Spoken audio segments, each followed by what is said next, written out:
don't you think it's important that in marriage, I mean, this is huge for us, that we really get who we were created to be. We've communicated that to each other. We've been able to go, oh, wow, well, that is why I fit this piece or take on this role. Or, I mean, it just has, now you end up doing most of the work, but I do take on little pieces of things. It just provides this incredible synergy. You blow that up to greater community with all of us taking our piece when we really get it. And it just creates an incredible tapestry. So I love that relationally when we really get who we are. You could really use a couple assistants, though. I think probably about 10. Yeah, because it's not my my primary. If anybody took the Colby A assessment when it comes to your MO, modus operandi, that is not my primary one. Is to be an administrative assistant. Yeah. But we get her done, right? And we get help. We have plenty of help, so it's not that. Welcome to the Embracing Brokenness podcast, where our goal is to engage with all of those willing to venture deeper into their transformational journey with Christ. Here are your hosts and the co-founders of Embracing Brokenness Ministries, Steve and Colleen Adams.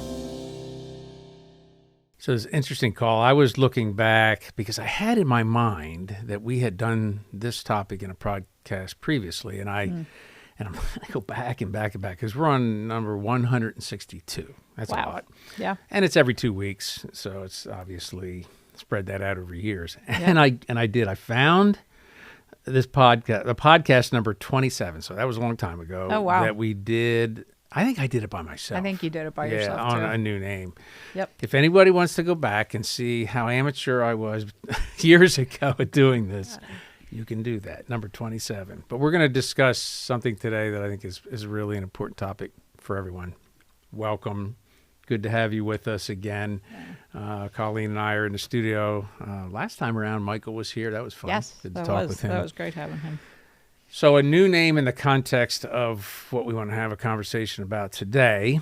And I want to start by reading a verse because this was sort of the underpinning, kind of the meat behind why I even did this the first time. Because it was so meaningful to me. So I'm reading this from the Christian Standard Bible, CSB, Revelation 2:17, and it says this: "Let anyone who has ears to hear listen to what the Spirit says to the churches. To the one who conquers, I will give some of the hidden manna. I will also give him a white stone, and on the stone a new name is inscribed that no one knows except the one who receives it." And that's Jesus talking, basically. John recording it in Revelation. And what jumps out to me, even in the context of all that, in the second verse here, it says in part of this, to the one who conquers. And I was thinking, okay, so the one who conquers, what would that even mean? And so I kind of did a little word search. And in the context here, we're talking what we believe, what most people believe that John's referring to is remaining faithful, someone who remains faithful. Someone that does not give in to false identities. Okay, so conquering, so you're not giving into some kind of false identity, and enduring when competing voices are loud. I know. Wow. I know. You never shared that. You were holding out on me. That's amazing. Yeah, I was going to ask you your response to that. Yeah, that's incredible. Remaining faithful, not giving in to false identities, and enduring when competing voices are loud. Wow. It's the one who conquers. So that's all. I mean, that can be all of us. We all have victory in Christ. So I will give some of the hidden manna. So this is if anybody remembers what the manna was, it was just go back and read in Genesis and go back and look at the time in which God provided manna to his people. Always remember not to collect too much. Correct, because it'll rot the seventh day. The lesson learned there. Yeah. Yep. Yeah. Well, they were told, but it's a problem. I'll also give him a white stone. So now we have a white stone coming, which is kind of neat too. And I have a white stone, and I have written on it something. And on the stone, a new name is inscribed.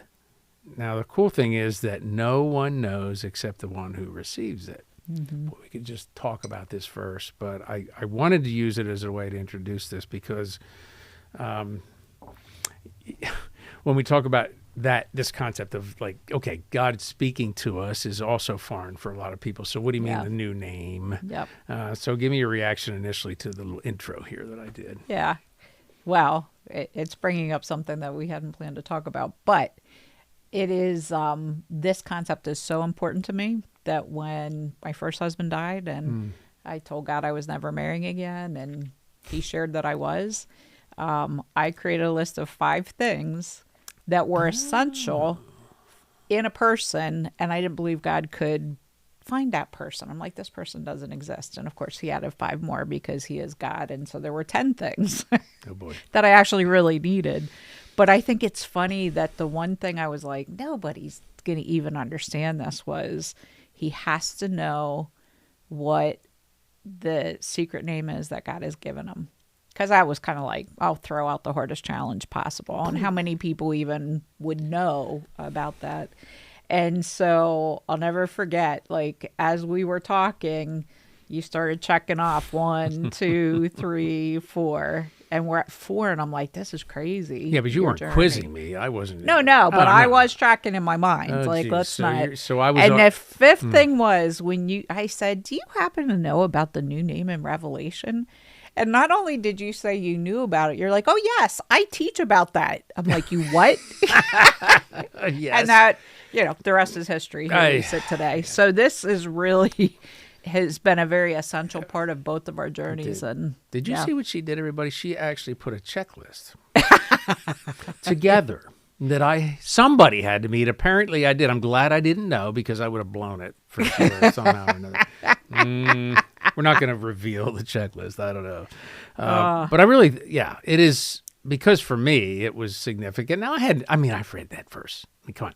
Yeah. How many times you read it and you think, oh, well, that's really cool. Like there is something unique about what God has to say about each one of us. But that's not a foreign concept, because we talk, around here, we talk identity a lot. Yes. So identity matters of identity. It's all about who God says you are, who he created you to be. Amen. Right. So it's beyond just a name, like a name on a stone. Okay, that's wonderful. But what is it? What does he really have for each one of us as we're living out this hopefully purpose-filled life? Yes. It feels some kind of desperate sometimes, but I think this topic for many folks, it's worth talking about. I think it's worth challenging each one of us to, sit with Revelation 2:17 in prayer. Yep. And ask God, is there something he wants to share specifically, apparently, for what? That no one knows except the one who receives it. Yeah. I did give it away, though. All right, but it's okay. But I didn't. Nobody knew until I got it. Yep. So, your thoughts? You have some stories around this. I think that I remember when we even it might have even been the time when I said, "Oh yeah, I know." That's it. I know. And you said, "Well, guess what? Like there might have been something that you added to that, or at least I asked you at some point." Yeah. In your own story. Yeah.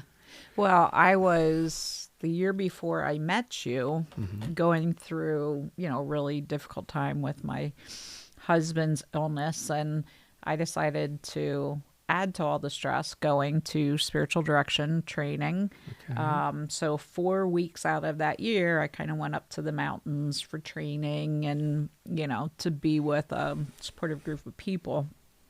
And we went through different exercises that we were learning that we would use with other people, but the goal was we had to experience them ourselves. And so one night we had a whole evening to do it. It came into this beautiful room, beautifully set tables with like different things, items on them.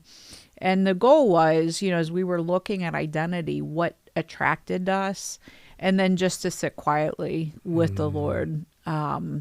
And I think that I had originally picked out a little dancing ballerina that was sitting on God's hand, and I was fascinated with this image. It was, I'm not sure the ballerina was sitting on God's hand. In my mind, that was God's hand.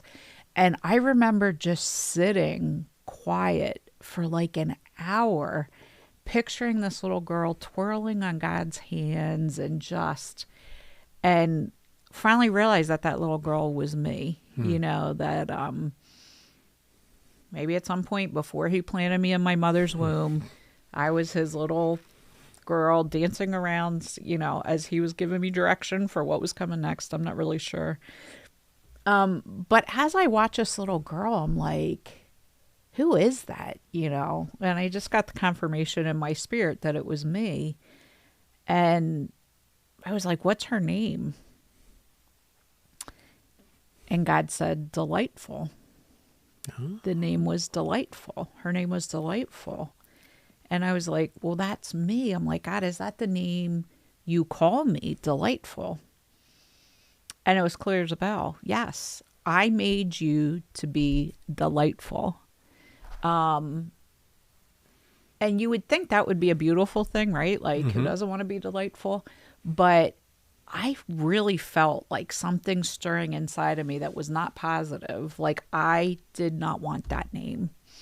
And as I was like, why am I having this reaction to this name? I started to get really, really angry. And I finally, throughout probably a 3-hour journey, got to the end and I was like, God, you did this to me. Like, why would you name me Delightful? And I pressed into, I was viewed probably as pretty delightful in my younger years. Like I was, when company came over, which was frequent, I had to dance for everybody and sit on everybody's lap and give them a kiss. I was called the love bug. Like I was always just a little love bug. And so all of that was great. I was free. I was innocent. I was delightful. Yeah. And then sexual abuse started around the age of 6 and continued up until, probably my early teenage years. And so I buried that little girl. I became kind of a tough girl. Don't mess with me, trying to hide this person who I didn't realize I blamed and made responsible for the sexual abuse. And so the connection that there was a much deeper issue here was when I got angry at God, that he named me delightful. He created me to be that person that got all of that attention. And that's why the sexual abuse occurred. And so it was great because it started a journey to go, what in the world? Like, what does that mean? And I think I like to say that once we're experience brokenness and once we realize we don't really know who we are, I think that's probably the most honest question in brokenness is saying, I don't have a clue who I am, right? Because I've created this person who is, highly defensive, tough girl, stay away from me or I'll kick your butt kind of person. But inside, I was always this very sensitive, very loving person that I tried to push down because if anybody knew who I really was, they would continue to take advantage of me in different ways. And so, I think it was interesting that I had to really dig for the incongruence of who this precious little person was really meant to be part of my purpose and identity, my true authentic person, and what I showed the world and desiring integration without, I wouldn't have used those words. I didn't know. No. And then the journey that took place to really understand all of that. And finally at one point to that little girl and my authentic self really being reintegrated into who I am. And so now you call me delightful and I just laugh because, I've throughout my life had every boss has always said, you're a breath of fresh air. We love to have you around. Like you enter a room with charisma and everybody pays attention. And, things like that have always been said. And, I don't know that I paid that much attention. People could be saying that to anyone, but I think when I realized that part of my purpose is to use my wounds in the service of other people, I have to have some kind of draw, some charisma, something that would make people even want to be near me, right? And so it's so connected, to who he wants me to be, that people would experience me as delightful if he called me jerk, which God would not do. No, he wouldn't I do don't that. think I'd have the same, response from people. And so it just a really beautiful part of my journey. Well, I can validate that because I didn't know you when all this other stuff was happening in your life, but I definitely know the person you are now. And I mean, there's other words added to the identity in you that God has formed, other than delightful. That's part. Right. That's one. And I would concur. There's times when, it's just, and it shows up in different ways where you're very present with people when they need support and help, and that, in and of itself, you could tuck it underneath that category of delightful because you just care. So I anyway, that's a part of it, how I see it, and how God sees it is in its purest sense. Who He calls us to be looks a lot different to Him than it would to the rest of the world, because there is a broken piece to this. My situation, I had a similar, well, not similar, but I was away, and this was tough. This was 13 years ago now, I guess, when I went through breakup in my first marriage, which was devastating. I never wanted it, never did, still don't, but it is what it is, and here you are. So there was a blessing in part of that. But it was at that time I was a wreck, and so I came across. Not by accident at all, through definitely God's hand in my life, the opportunity to go to a men's retreat in the mountains of Colorado, out past Colorado Springs, and in that retreat, I was given what we called a boot camp. So for guys, by the way, there wasn't little nice things on a table when you walked in. What we had, no doilies, no little colors, no ballerinas. Wasn't. No ballerinas. No flowers on the table. No flowers on the table. Man. It was a rough and tumble camp, and on the stage in front there were swords, and there was it was a whole different thing. Probably 400 or 500 guys who were there to really examine their life from a whole another lens, and it was a part of the healing journey that God just brought me on. Was really the beginning of something pretty significant. And during one of the talks, I forget who was presenting at the time, but they actually called it A New Name was the topic for the talk. So this is part of why I even gravitate towards this, because it was so meaningful as we were challenged to go out after our time in this one meeting, and there's many. It was probably about an hour and 15 minutes.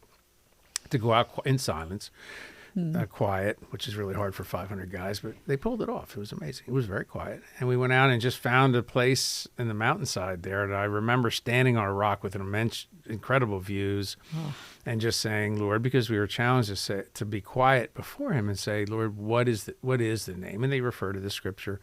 What is the name that you have for me? And so I was standing there, and I'm like, it became really, really clear what God wanted to say to me in the moment, and how important what that was in my own formation in that particular time when, my finances were falling apart because our business had collapsed, the marriage was going in the wrong direction.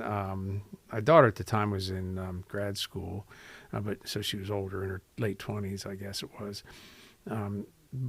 And the only child we had, and it was hard. And actually, while I was at the camp, she was nearby, moving in for an internship or something. But it was just fascinating to hear. It probably was one of the first times I really feel like I heard God not speak. It's not audible, but just to my mind and my heart about what He really thought of me, and how much of a warrior, that I was for the kingdom. I didn't feel like it at that time. Honestly, I didn't feel like it at all. So in some ways, okay, I get it. But I was just this totally broken guy who couldn't even figure out what my next life move was going to be. But it was so cool to just sit in the presence of the Lord and just hear that. It made such a difference for me. And the other scriptures that we would refer to in Ephesians 1, where it says, where Paul said, when he wrote his letter to Ephesus, he said, He chose us in Him before the foundations of the world. And so what that when I think of Ephesians 1:4, when I think of that, since he knew us then, was that name already formed when we hadn't even been born? Like, did he even know what that was? Of course. I mean, he's eternal, so he's outside of time and space. So he knew what his purpose was for us. And so I don't want to overdwell on the name, because it's more, it really is about why we're here and what part of the overarching story that we're part of. Amen. Yeah. And Amen. as you refer to Scripture in Psalm 139, you formed my inward parts, Yes. and you knitted me together in my mother's womb. You refer Yes. to that. So Yes. we know a lot. So We from that standpoint, I mean, I think for anybody listening, just a couple questions, something that you might want to think through, and I wrote them down here. How distorted father wounds actually impact our view of God? Now, I didn't talk about father wounds, but you know what I'm talking about. Our family of origin, was there impact on our life because of that? What I didn't mention was my dad was a World War II vet, really tough guy, man of few words, high expectations, performance-driven life as an only child. I think he lived vicariously through me. And so part of all of that helped form my own view of myself as I saw my dad sort of, his expectations. And I also, my view of God came out of that to some extent. Yeah. I mean, not all of it. So there's a question of, was there a distortion in your upbringing that might allow you or keep you from understanding what God has for you particularly, and also consider why receiving a new name often requires being broken first, because that is, Bob's dying. You have a life that's in terrible turmoil for how many years? Many years ahead of that. Yeah. I'm going through a crisis in my own life, and I'm listening, and I have a different ear to the ground than I might have if things were going smoothly. Yeah. So is brokenness a part of the equation to get here? It's a good question. I think that when we hit personal brokenness, or, as Gerald May calls it, the dark night of the soul, I think probably Dawn of the Cross did first. But, Yes. That dark night of the soul, when we're kind of stripped of our own resources to get through something, where it's kind of like, this is so overwhelming that we don't have any choice but to say, God, like, we're at the end of ourselves. Like, we can't fix this. We can't fix ourselves, our emotions, everything that's happening. And there's something about that God really, when we can surrender and say, help, like, this is beyond us. I think it's actually takes us back to the position of the garden when we're like, yeah, we got this. We're going to grab the, go take care of it. There's something that returns us to that posture in the dark night of the soul that makes us say, okay, are we going to choose the apple that I keep getting thrown in my life, or am I going to choose the apple from the tree of life? And when we choose the apple from the tree of life and surrender and become obedient to God's plan, he starts to restore our relationship to him through abiding. But he always comes after identity and purpose, because he was so intentional in what he created each of us for. And I think that's so beautiful, and probably why we see it. I think there are other people maybe that don't hit that point and are just really digging for true self-identity. But I think oftentimes we've seen it associated with an acknowledgement of brokenness, or kind of that dark night of the soul. Sure. And if you even go back to the Bible, which is where we always want to go, look at the name changes. Look at the things that happened there, and we can see them very clearly. You might want to mention a few of them that went from this name to that name. And so naming is an important Naming is hugely important. Yeah.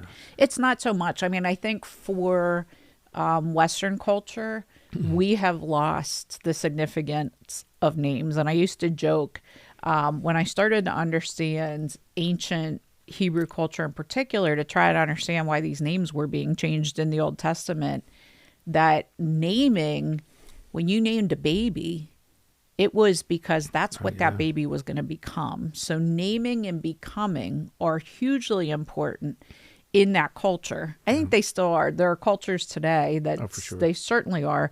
But, like when my neighbor named his new baby Bailey, and I asked the wife, I'm like, oh, Bailey, that's a beautiful name. She said, yeah, it's my husband's favorite alcohol is Bailey's Irish Cream. Oh, my. And I remember, I didn't say it. Thank goodness it didn't come out of my ADD mouth. But I remember thinking, so you want your child to grow up and become an alcoholic, right? Like I'm transitioning is going, that has, no connection to becoming. So we're pretty disconnected. I think it makes it harder for us to even understand what was going on, in the Bible. You look at Abraham, I'm trying to say Abram, that becomes Abraham, and Sarai, which becomes Sarah.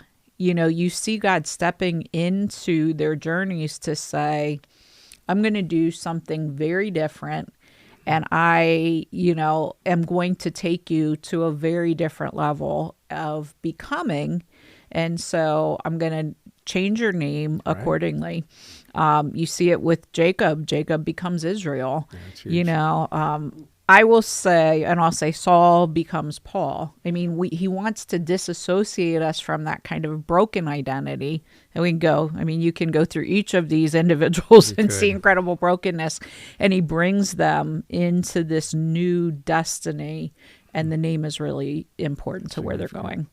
My favorite, of course, he's one of my favorite people in the Bible, is Peter.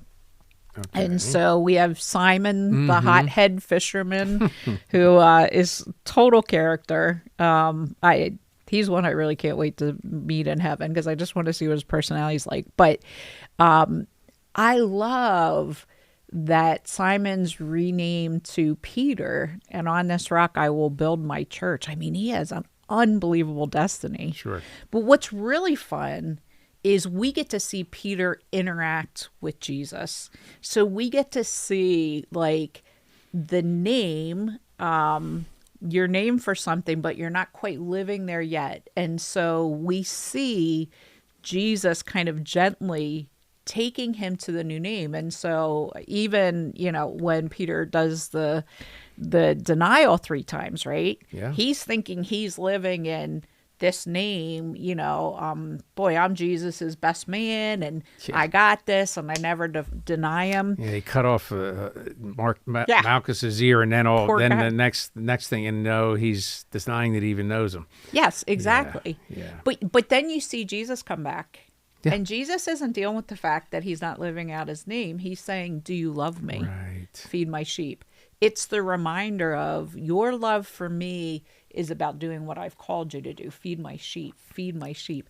And so, there's this banter back and forth with Jesus, even when he walks on the water, of him getting he has this new name, but not quite understanding that there's going to be a journey to live into it. Yeah. And so I love, his story, because I think you just really see a neat thing because, he's with Jesus. So, and we get exposed, Oh, we do along the way, which is fine.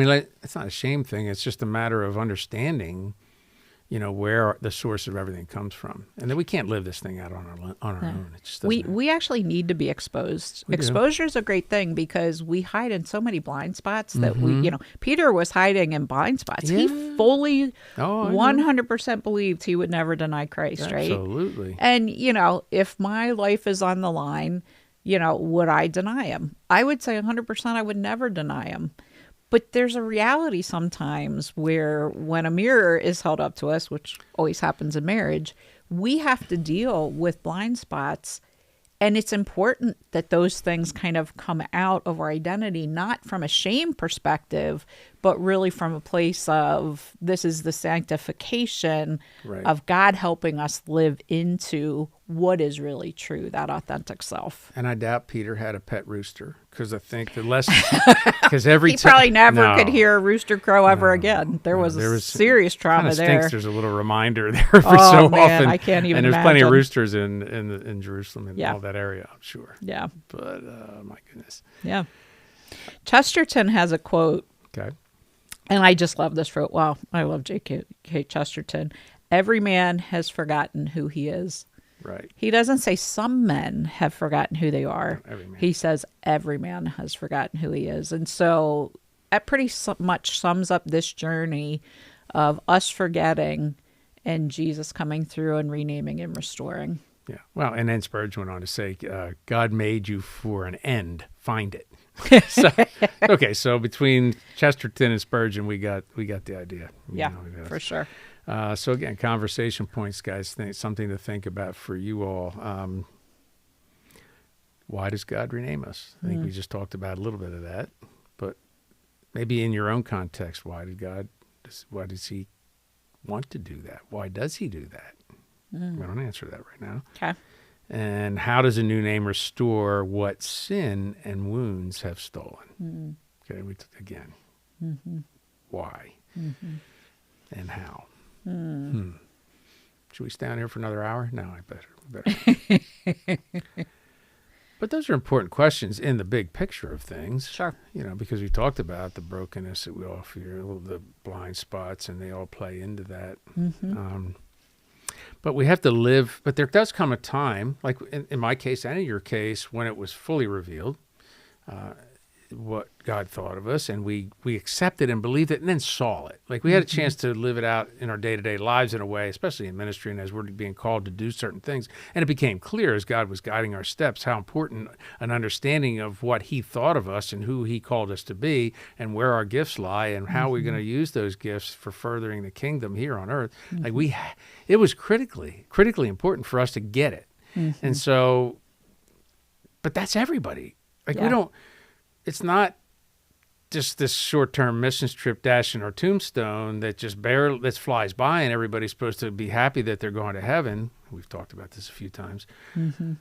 There's a purpose in between. So wouldn't you want to know? Yeah. Right? I mean, I think we have to live from it. Absolutely. I remember Absolutely. I remember years ago, probably a decade ago, I was exposed to a guy who was the host, the podcast host for, I think it was a Dave Ramsey show at the time. His name's Ken Coleman. He wrote a book. I remember this book's really cool. One Question. Just a really interesting guy and very knowledgeable, but he was a really solid podcast host that I loved to hear the interaction between him and Ramsey and the guests that they had. Yeah. And I said, I would love to do that someday. And that was a long time ago. Yeah. And here we sit. Yep. So I feel that that's part of the gifting that God's given me to be able to kind of, facilitate conversation, add a little bit here and there when we teach together. I always tell everybody I'm the Cliff Notes guy. You're the professor, so you're professing and I'm condensing. Yeah. So you're like, well, and you're condensing with humor, which is fantastic because it's needed. We got to break in, because I'm looking around the room a lot of times and everybody's like, you get this look on like I can be a little intense, but it's important, right? So I have to throw a zinger in there once in a while to get everybody to put a smile on their face. You are so right. And then bring some truth in a little bit there too, right? Yeah, but for sure. So I understand that's a part of it. Right? Yep. There's other things that I get to do, but that's a part of who God crafted me to be. Yeah. And who He's created you to be. Yeah. We just complement each other really well in that. So. Well, and don't you think it's important that in marriage, I mean, this is huge for us, that we really get who we were created to be. We've communicated that to each other. We've been able to go, oh, wow, well, that is why I fit this piece or take on this role. Or, I mean, it just has, now you end up doing most of the work, but I do take on little pieces of things. It just provides this incredible synergy. You blow that up to greater community with all of us taking our piece when we really get it. And it just creates an incredible tapestry. So I love that relationally when we really get who we are. You could really use a couple assistants though, I think. Probably about 10. Yeah. Because it's not my primary. If anybody took the Colby A assessment when it comes to your MO, modus operandi, that is not my primary one, is to be an administrative assistant. Yeah. But we get her done, right? And we get help. Done. We have plenty of help, so it's not that. Yes. So, What do you think? I mean, is there something more in terms of the living this out from your new name? Yeah, I think the living it out, and just for us to be open and honest about what does that look like, because it's great. You get a name. How do you live into that? I think, performance and people pleasing, we've talked about them before, a lot. are the big things that try to pull us back to that poser self, that name that the world wants to give us. And if we are not really connected, like, of course, as I've dug for identity, delightful was the name that God gave me, but he's also given me very clear, here's who you are, and it is, as I dug through, I got mad because he made me an Enneagram 8, or a person who is the challenger of everything and not afraid to step in and challenge, hopefully with both grace and truth. But at one point I got angry because I'm like, nice Christian women are meek and mild and well-mannered, and that's just not me. So, the world can try to put us in some kind of a box. And if we accept the box and we don't accept that God said, first and foremost, you're my child, you're a child of God, but you are a warrior princess. Yeah. And you are meant to go out in this spiritual, in prayer and battle, and you're a warrior. And so I'm delightful, but I'm also a warrior. And so understanding that when my identity is challenged by the world in any way, to go back and say, no, God, what do you say I am? Oh, that's right. I need to go do this out of obedience to you, because part of who I am and who you've called me to be, I need to be obedient to your purposes and not to the pull to change based on what people think about me or, kind of describe. And so I think, the living it out means that oftentimes we've got to take our thoughts captive. We have to rewrite the broken records and the shame that Satan wants to put in our head to lead us back to the false self. He does not want us restored into the Imago Dei. And I think our authentic self was that, not perfectly. I mean, we have a long sanctification journey, but it's taking us back there. And when we live solid in that, it is very much a threat to the enemy. I mean, our identity is a threat to the enemy, and it is the greatest context of spiritual warfare. Well, when you talk about threat to the enemy, one of the things that I think about, because I'm a guy, I love the movie Gladiator. All right, so for most of the time when I take a survey around the room, guys are like, "Yes, one of my top 3-5 movies ever." It is one of my top 5, though, too. Okay, So right. I don't like the violence, but the story and the story's amazing. And so if you look at, and Gladiator 2 came out, that it's still Gladiator 1, Russell Crowe. Anyway, if you haven't watched it, guys, go back and look at it. It's really there's a principle in it. You don't have to watch the whole thing. I'm sure you can find this online. Do you remember, so for anybody, I'm sure most people remember that Maximus was, presumed to be dead. Commodus took over when Marcus Aurelius passed, and Marcus Aurelius was, Maximus's guy. Like, he was his general of the army. And then, of course, Commodus feels threatened by all that. He actually thought he had him killed, and his wife and kid, which he did, his child and his wife. And of course, Maximus then was sold into slavery, basically. I mean, and ended up as a gladiator because he could fight. Yeah. And he shows back up in the ring with a mask over his head, and Commodus wants to see who is this guy who just, him and his boys just conquered everything in sight. Yeah. Comes down to see him face to face, and says, he turns away from him when he asks who he is. Take off your helmet, reveal who you are, and he just turns around and then he says, "Gladiator, who are you?" And he takes off his helmet. I don't have the full line here. I wish I did, but you all have to go watch it. But he knew exactly who. There was pain and loss, right? He lost his daughter, lost his wife, lost everything. Yep. In the terms of the empire he served previously. Oh yeah. But he knew exactly who he was. Father of a murdered son, husband of a killed wife, and I'll have my revenge in this life or the next. Yeah. I don't know if that was. That is. Yeah, but that's what it is, right? So he knew, general of the army. Mm-hmm. Not identity in God, but he had a very clear sense. Oh, he knew who he was. This is not a parallel to identity in God. Yes. But what I like about the scene is just there's the confidence that he knew exactly who he was. So don't write emails. It's okay. I know it's not the real deal. But if you like movies, I mean, it's like, whoa. Probably one of the epic scenes of all time. It absolutely is. Yeah. So go back and look at it if you haven't. But it just shows you that even in the middle of loss and pain, that is truly where God wants to show up and help you to kind of understand who he created you to be. I found that to be true. I don't think when everything was ease, comfort, and pleasure, I was barely paying attention to all that. In fact, what I thought was the gifting that I had was the thing that I needed most to make it in this world. And so I had to make my mark and my money and all this stuff. It's just another whole story. But it was all about me, putting, even though I was a Christian, it was about getting myself elevated to a place where people would look at me and go, oh man, this guy's got it together. Yep.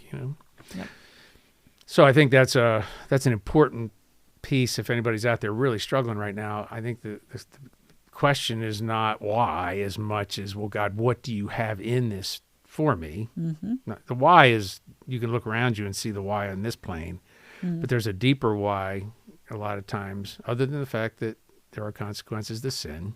Yeah. And we are disciplined as his kids, so that was part of what I went through to wake me up too, in another event in my life or two. So I just think it's an important part of this journey to understand that you're going to struggle. Things are going to happen. Mm-hmm. I mean, we just gave an assignment to the group that we're with right now teaching, and asked them to, ask God for, sort of this image or a picture of his love. Thank you. I was going to kick it to you. Right. Yeah. So you didn't catch the cue. Picture of his love for us. Right. And so that's part, though, of an answer to a question. Let's start the dialogue. Right. Yeah. Wrap us up. Well, hopefully our audience has heard that, the name that God has for you, and maybe it seems a little far-fetched to think about, I'm going to ask God to give me a specific name. And it doesn't. I mean, we've encouraged people to do this. Sometimes you don't hear a name. Sometimes you get little pieces of identity. But he really does want to reveal to you who he created you to be, that true, authentic self, before you covered yourself with fig leaves and then skins came over that and then more and more. He really wants to take us back to our authentic self, because that's the only person he can use for us to fulfill the purpose he's created us for.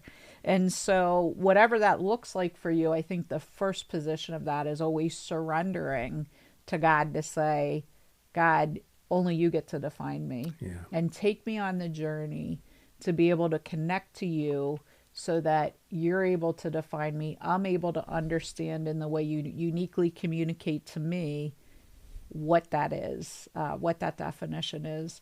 And then, I think the obedience part is to just faithfully take what you've learned and silence the other voices that would tell you otherwise, like learn to live that out. So hopefully, I mean, it's been a game changer in both of our lives, super important part of our healing journeys. Yeah. And so I'm hoping that somebody needs to hear this today. Again, it can seem a little far-fetched, but sometimes we seem a little far-fetched. Very rewarding part of your journey. So we bless you. Yes. We thank you for being a part of this podcast. And for those of you who have followed us, appreciate, you staying with us. Sometimes we can get long and wordy, at least I can. And, but we bless you in this place of identity. May each of you, be able to start more and more to really understand your true authentic self that God created you to be. Thanks, God. That was good. Blessings to everybody. We'll see you again next time. Yes. This was another episode of the Embracing Brokenness podcast. For more information on Embracing Brokenness Ministries, please visit our website at embracingbrokenness.org.